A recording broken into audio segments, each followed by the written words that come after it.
Hello বন্ধুরা, আজকে আমি তোমাদেরকে শেয়ার করব আমার ছোট্ট বাগান। এই বাগানে দেখো কত রকমের সবজি হয়েছে। ক্যাপসিকাম, ফুলকপি, পেঁয়াজকলি, লঙ্কা, বেগুন, টমেটো, অনেক রকমের সবজি হয়েছে, পেঁপে। এই সবজিগুলো শীতকালে প্রচুর হয়েছিল, কিন্তু এখন গরম পড়ে গেছে, তবুও হচ্ছে, তবে সব নষ্ট হয়ে যাচ্ছে গরমের জন্য। আজকে এই সবজি তুলেই আমি তোমাদেরকে রেসিপি করে দেখাবো। আমি এখানে বেশ খানিকটা পেঁয়াজকলি তুলে নিচ্ছি, আরও অনেক পেঁয়াজকলি আছে। তো আমি পেঁয়াজ কলিগুলোকে তুলে নিলাম, এবারে ছোট ছোট করে কেটে নিচ্ছি।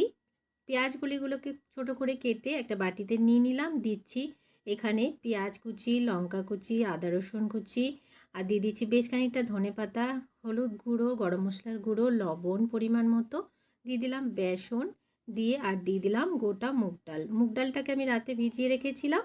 এবারে মেখে নিয়ে ছোট ছোট বড়ার আকারে এদিকে তেল গরম করে এক এক করে সবগুলো তেলে ছেড়ে দিলাম। এভাবে করে একবার এই বড়াটি বানিয়ে খেয়ে দেখবে বন্ধুরা, দুপুরবেলা গরম ভাতের সাথে জাস্ট জমে যাবে। এবারে একটা একটা করে সবগুলোকে উল্টে দিয়ে দু পাঁচটাকে একদমই ক্রিস্পি করে ভেজে নিলাম। এগুলো একদমই রেডি হয়ে গেছে, নামিয়ে নিচ্ছি। এবারে বন্ধুরা আমি একটা প্লেটে দিয়ে দিচ্ছি।